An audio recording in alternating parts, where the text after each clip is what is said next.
श्रीगुरुभ्यो नमः। हरिः ओम। श्रीमहागणाधिपतये नमः। श्रीमहासरस्वत्यै नमः। श्रीगुरुभ्यो नमः। हरिः ओम। सज्जोजातं प्रपद्यामि सज्जोजाताय नमो नमः। भवे भवे भवश्वमान् भवोद्भवाय नमः। सर्वं श्री परमेश्वरानुग्रहकटाक्षफलसिद्ध्यर्थं। నవగ్రహాల్లో శనీశ్వర స్వామి వారి యొక్క అనుగ్రహం కలగకపోతే జీవితంలో కలిగేటువంటి అద్భుతమైనటువంటి మార్పులు కానీ, ప్రమాదాలు కానీ, అనారోగ్య సమస్యలు కానీ, ఆర్థిక స్థితిగతులు కానీ మారేటువంటి అవకాశం చాలా ఎక్కువగా లభిస్తుంది.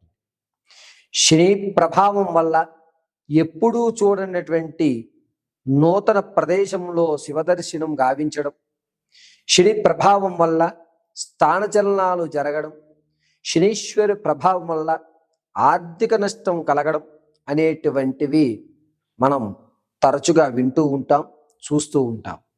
అదేవిధంగా శని ప్రభావం కనుక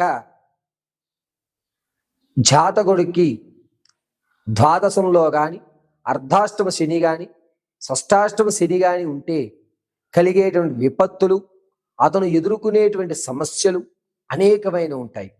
వీటికి ఏ విధమైన పరిష్కారాలు లభించాలి, శని వక్రస్థానంలో చూస్తే ఏ విధమైనటువంటి ఫలితాలు లభిస్తాయి అనేటువంటివి మనం తెలుసుకుందాం.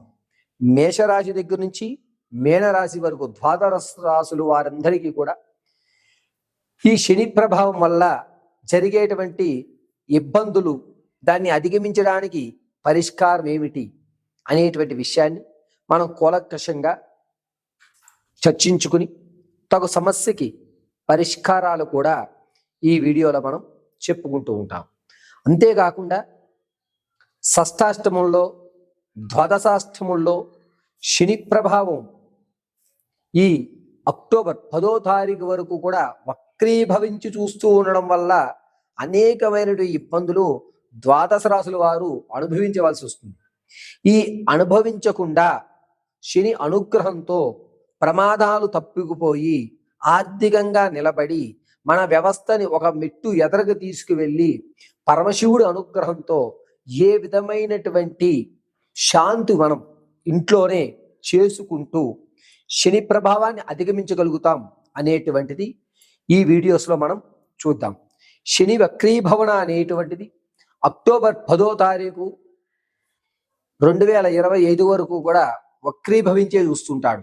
ఆ తదునంతరం శనితో చంద్రుడు కలయిక, తదుపరి శనితో రాహు కలయిక, దానివల్ల కలిగేటువంటి విపత్తులు అక్టోబర్ నెలలో మనం విశదీకరించుకుందాం.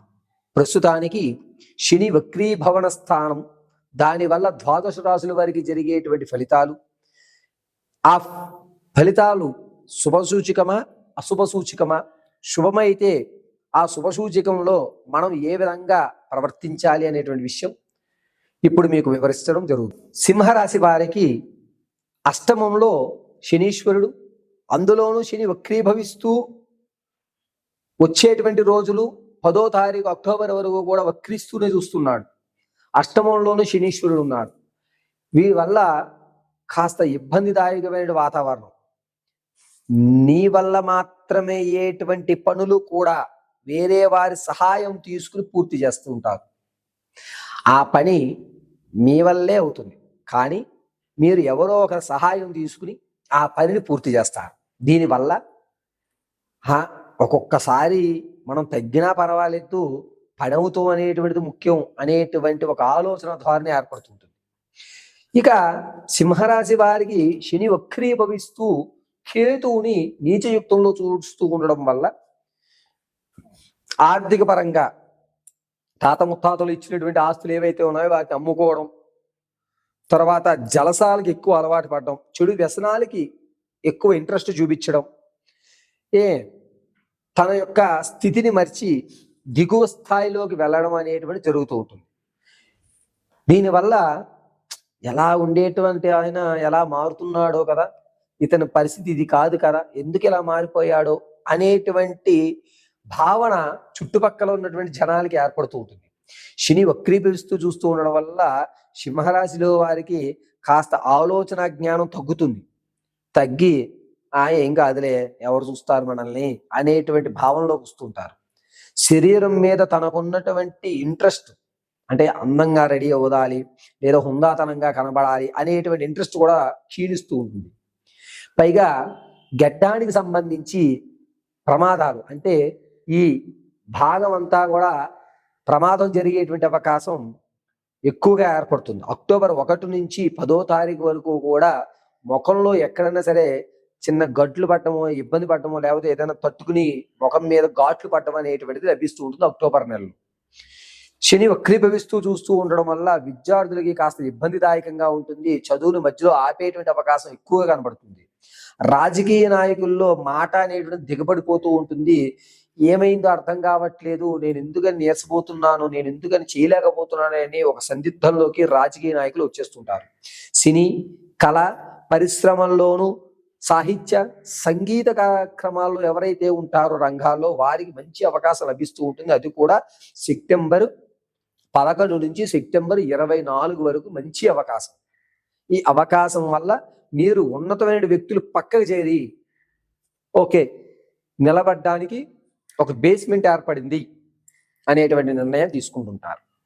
ఇక ఈ రాశిలో ఉన్నటువంటి ఆడవారికి ఆలోచన అనేది దూరంగా ఆలోచించడం, ఇంతకు ముందు మీరు ఏదైతే సమకూర్చుకున్నటువంటి ధనం ఉందో దాన్ని ఉపయోగించి ఒక స్థిరమైన ఆస్తులు కొనడం, మీ యొక్క స్థాయిని మార్చుకోవడం, మీ మాటకారితనం పెరగడం అనేటువంటి జరుగుతూ ఉంటాయి. ఆడవారికి మీ మాటకి చాలా విలువిచ్చేటువంటి ఆప్తులు మీ దగ్గరికి వస్తుంటారు.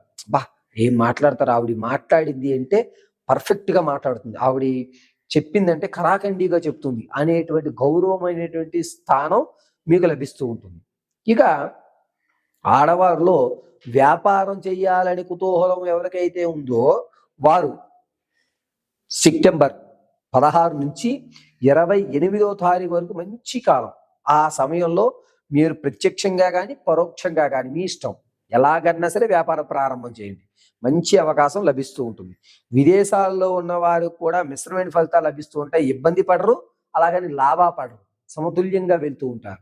ఆరోగ్యం విషయంలో ముఖానికి సంబంధించి ఇబ్బందులు, శరీర ఆకృతికి సంబంధించి ఇబ్బందులు కలుగుతూ ఉంటాయి. కాబట్టి ఈ రాశి వారు ఖచ్చితంగా పౌర్ణమిలో ఏదన్నా అమ్మవారికి ఆవు పాలతో అభిషేకం చేయడము, అదేవిధంగా అమావాస్య రోజున కాళభైరవ యొక్క దేవాలయంలో కూష్మాణ దీపం పెట్టడము, మంగళవారం రోజు రాహుకాల సమయంలో నిమ్మకాయ దీపం పెట్టుకోవడము అనేటువంటిది చాలా మంచిది.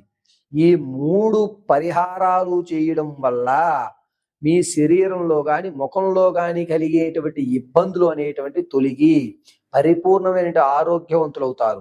మీ ఆలోచన కూడా మారే అవకాశం లభిస్తూ ఉంటుంది.